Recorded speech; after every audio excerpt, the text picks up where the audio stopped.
anything I know, Falstaff, shall die of a sweat, unless already be killed with my hard opinions. For Oldcastle died a martyr, and this is not the man, unquote. Then he danced, and afterward knelt for the applause. You're gonna watch Henry IV? The connection was not fully erased, however, in a letter to Robert Cecil, the Earl of Essex, gave out the news that a certain lady was married to Sir Joe Falstaff. This was the court nickname now given to Lord Kilbone.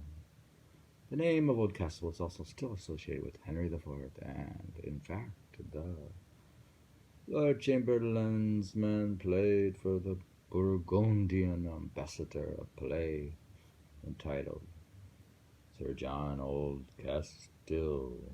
Shakespeare's inventions have a habit of lingering in the air.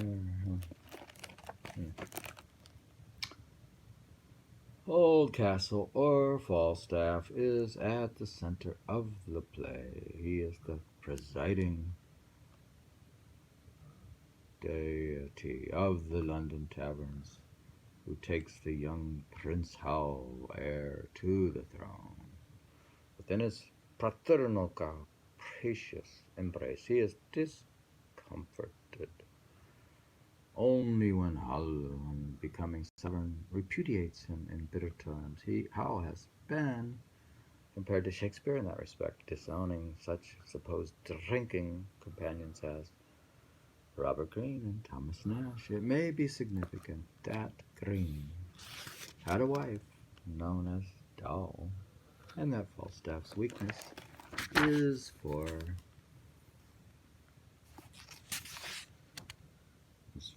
a prostitute known as Doll Tearsheet, but this may be coincidental.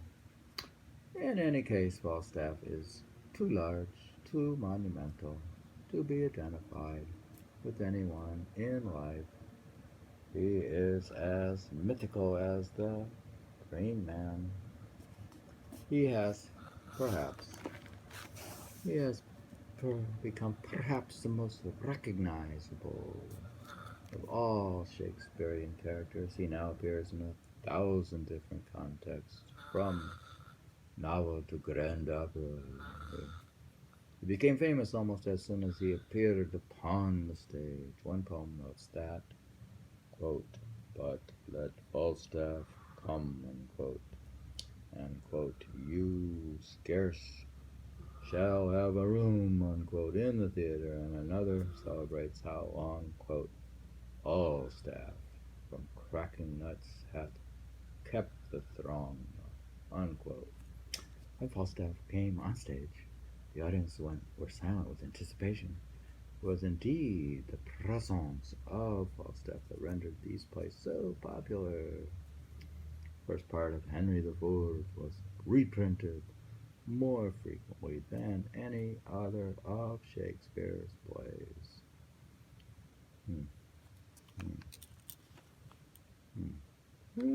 Watch Henry IV. The first quarto edition was read so often, so widely, that it survives only in fragments. There were 3 reprintings in the first year of publication. The boisterous, extravagant, rhapsodical figure was at once recognized as a national type. He seemed to be as English as beef pudding and beer. He's like beef pudding or beer.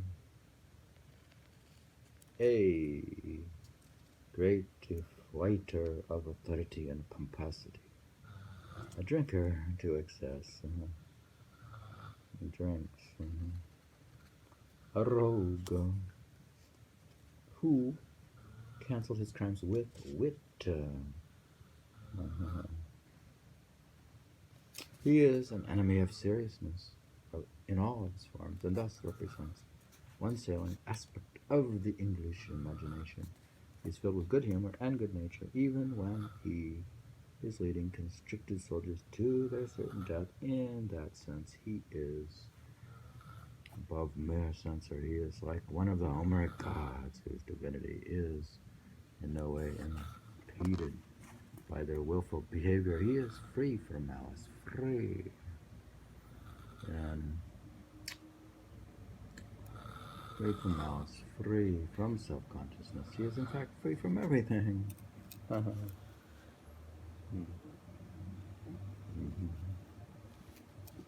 He is the thorn to the rose, the jester to the king, the shadow to the flame.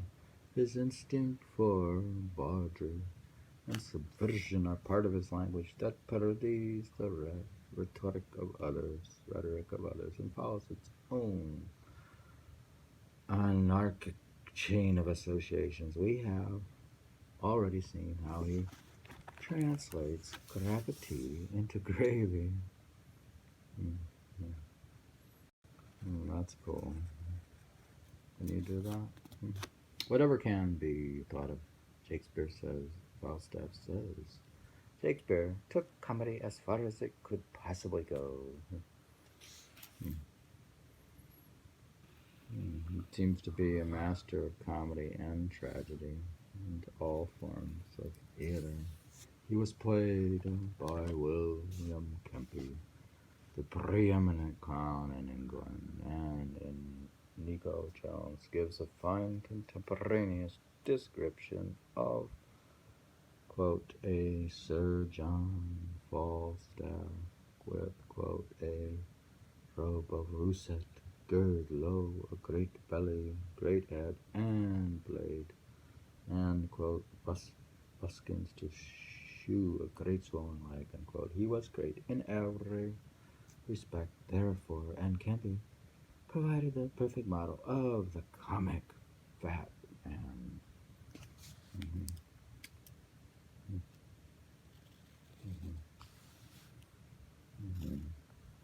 The actor was also famous for his jigs, so he would have set Falstaff dancing and singing on the stage. He is, in any case, conceived in great theatricality, as William Hazlitt puts it, quote, he is an actor in himself almost as much as upon the stage, unquote. Inigo Jones's coincidental spelling of, quote, fall staff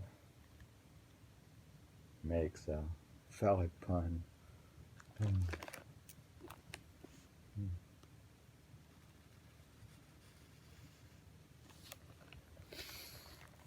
Inigo Jones's coincidental spelling of, quote, fall staff, unquote, makes a phallic pun not unlike those connected with Shakespeare. It has been suggested by the more analytical critics that in Falstaff, Shakespeare is creating an alter ego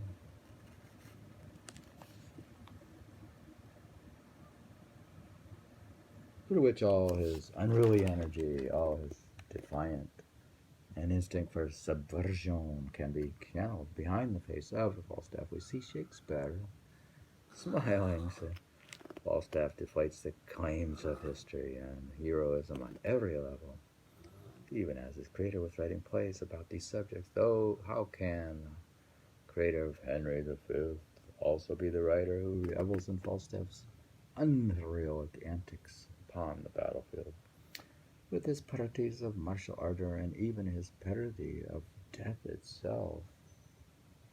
In that sense, Falstaff is the essence of Shakespeare.